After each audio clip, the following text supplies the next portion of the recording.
Madame la Présidente, Mesdames et Messieurs de la Cour, Mesdames, Messieurs les jurés, il vous revient aujourd'hui de juger M. Brice Sanchez pour les faits qui se sont déroulés la nuit du 12 novembre 2024 et qui sont le dénouement d'un déferlement de haine. Qu'est-ce qu'être un homme? C'est la question que nous a posée l'accusé tout au long de cette procédure.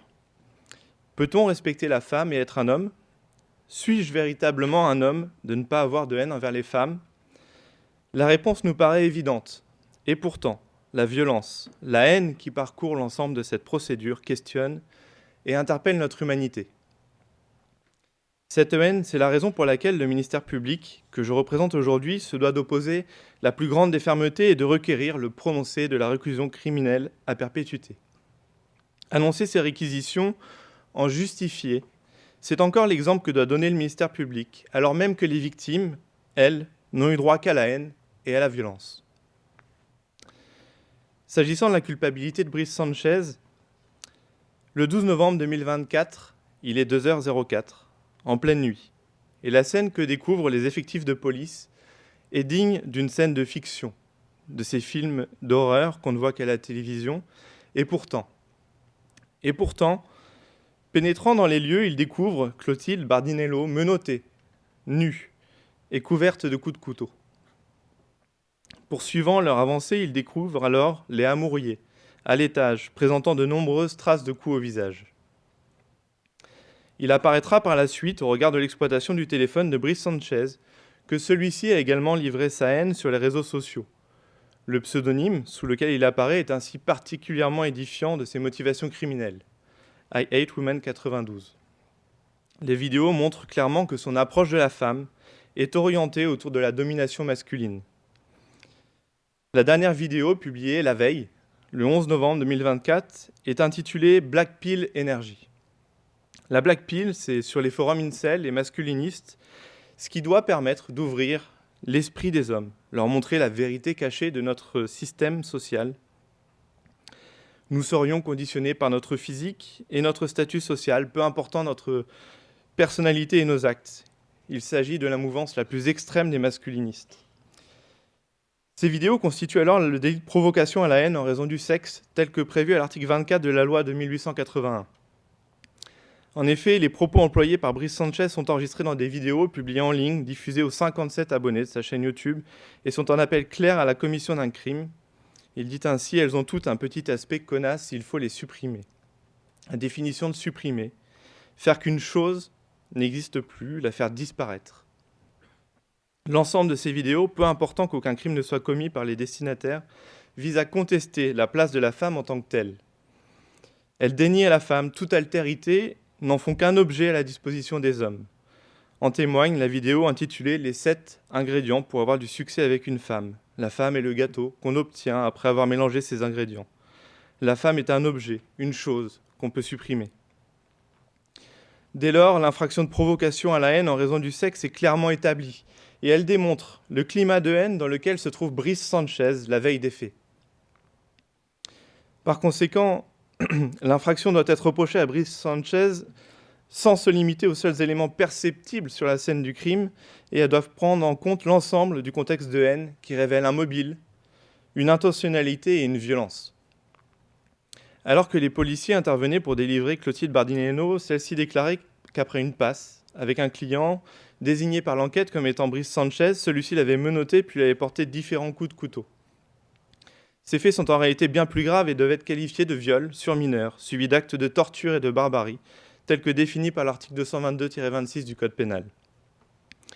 S'il n'est pas possible de retenir la participation à une association de malfaiteurs, faute de pouvoir caractériser une entente de plusieurs personnes en vue de commettre des actes coordonnés, Brice Sanchez entend clairement se rattacher, comme le ferait un terroriste, à l'idéologie incel.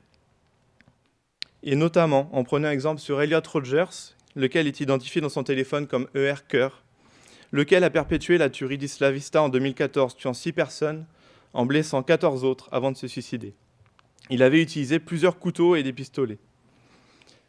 D'ailleurs, la perquisition conduite au domicile de Brice Sanchez a permis de trouver plusieurs points américains. Un revolver calibre 38, 10 cartouches pour autant de victimes potentielles et un couteau de 14 cm. Imaginez une lame qui fait la taille de votre main. C'est donc armé qu'il se présente dans la maison 12 chemin des Dames. La première victime, Clotilde Bardinello, évoque ce qui pourrait être un rapport sexuel consenti, parlant d'une passe. Pourtant, il s'agit d'un viol. L'article 222-23 du Code pénal dispose que tout acte de pénétration sexuelle, de quelque nature qu'il soit, commis sur la personne d'autrui par violence, contrainte, menace ou surprise, est un viol. Or, si la prostitution est à même de constituer une forme de consentement à la relation sexuelle, c'est nier la contrainte économique de la victime qui n'a d'autre choix que de se livrer à celle-ci pour subvenir à ses besoins. Il ne peut surtout y avoir consentement lorsque la victime fait l'objet de multiples menaces précédant les rapports sexuels, créant un climat de peur, un climat de contrainte, la contraignant à craindre tout refus du rapport sexuel. L'exploitation du téléphone de Brice Sanchez a révélé un florilège de messages destinés à Clotilde Bardellino courant octobre. Des messages d'un amoureux. C'est ensuite la haine qui s'exprimait, à toute heure du jour, toute heure de la nuit, et pour finir sur ces mots glaçants. Sale pute, je vais te tuer, te défoncer, je vais venir t'égorger dans la nuit, je vais te réduire à néant. Ces messages, par leur nature, par leur répétition, constituent des menaces de commettre un crime et constituent la violence caractérisant l'absence de consentement et donc le viol. Cette violence est d'autant plus forte, d'autant plus susceptible de créer une sidération chez la victime que Clotilde Bardellino est une jeune fille venant de fêter ses 15 ans. 15 ans. L'existence d'une pénétration sexuelle n'est pas contestée, d'autant plus que Brice Sanchez est un client régulier. Dès lors, l'acte constitutif du viol est bien caractérisé également. L'intention de Brice Sanchez ne fait enfin pas de doute au regard de ses différents messages, de sa connaissance de la minorité de Clotilde Bardellino et de ses propos. Il est notamment évoqué qu'il se montrait de plus en plus violent depuis qu'il avait refusé ses avances, démontrant la volonté de l'accusé d'obtenir une prestation sexuelle peu important le consentement de la victime. Le viol est constitué en tous ces éléments. Par ailleurs, il a été commis dans l'exercice de cette activité sur une personne qui se livre à la prostitution, constituant donc de fait une circonstance aggravante prévue à l'article 222-24 du Code pénal. L'article 222-26 du Code pénal prévoit enfin que le viol sera aggravé lorsqu'il est précédé, accompagné ou suivi de tortures ou d'actes de barbarie. C'est ainsi que sont survenus de nombreux coups de couteau. 3 plaies profondes de 4 à 6 cm sur le thorax, dont une à proximité du cœur.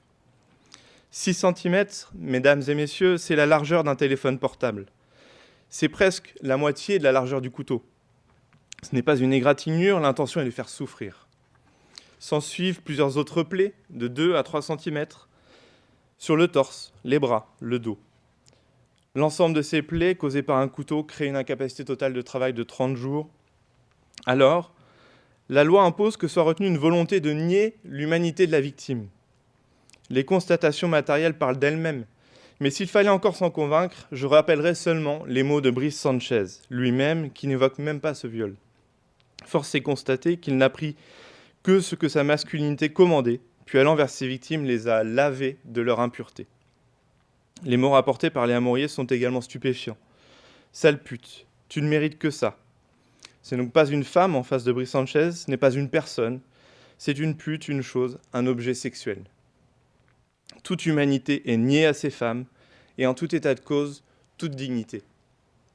Il n'y a aucune place pour le remords, aucune place pour les sentiments, à tel point d'ailleurs que Brice Sanchez se dirige alors vers l'étage pour continuer son nettoyage.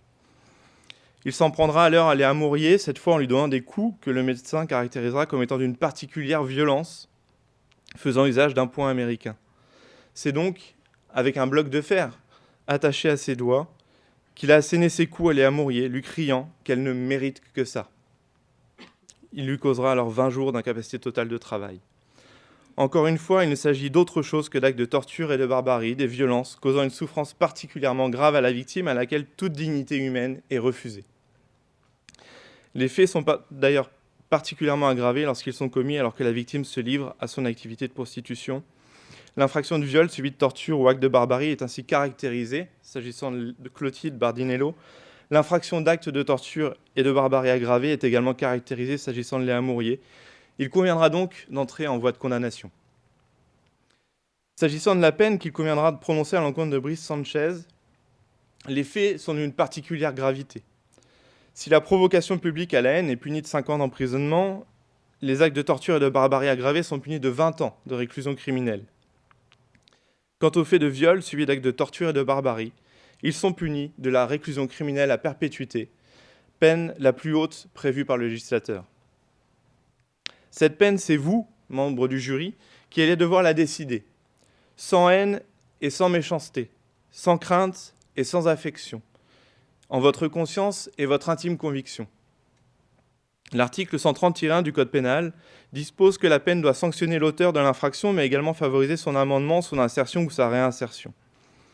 En ce qui concerne Brice Sanchez, les expertises psychologiques et psychiatriques ont révélé un homme de 22 ans, en souffrance, ayant pu être rejeté par les autres au cours de son adolescence. Ses amis le décrivent d'ailleurs, dans les mois précédant les faits, comme ayant une humeur dégradée, s'isolant et utilisant les réseaux sociaux. Cet enfermement, ce n'est autre que sa quête d'une communauté à laquelle il a choisi d'adhérer.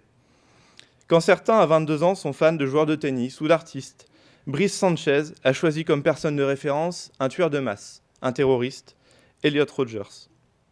Ce choix, il est assumé, il est fait en toute liberté, puisqu'aucune abolition ni même aucune altération du discernement n'est relevée.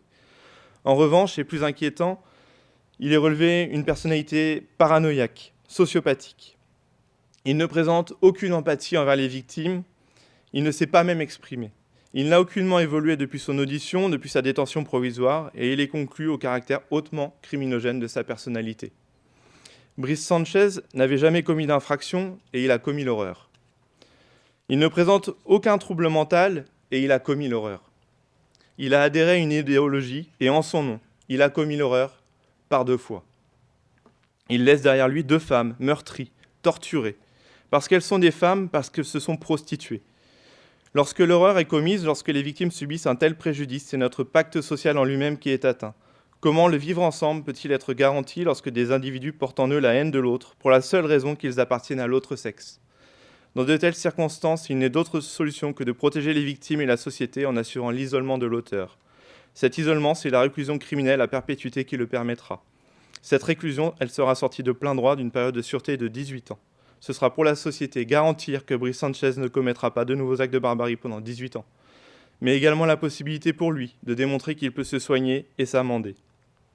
Monsieur le Président, Mesdames et Messieurs de la Cour, Mesdames et Messieurs du jury, c'est le sens de mes réquisitions. Déclarer Brice Sanchez coupable des faits de viol suivis de torture et actes de barbarie, et le condamner à la peine de réclusion criminelle à perpétuité assortie d'une période de sûreté de 18 ans.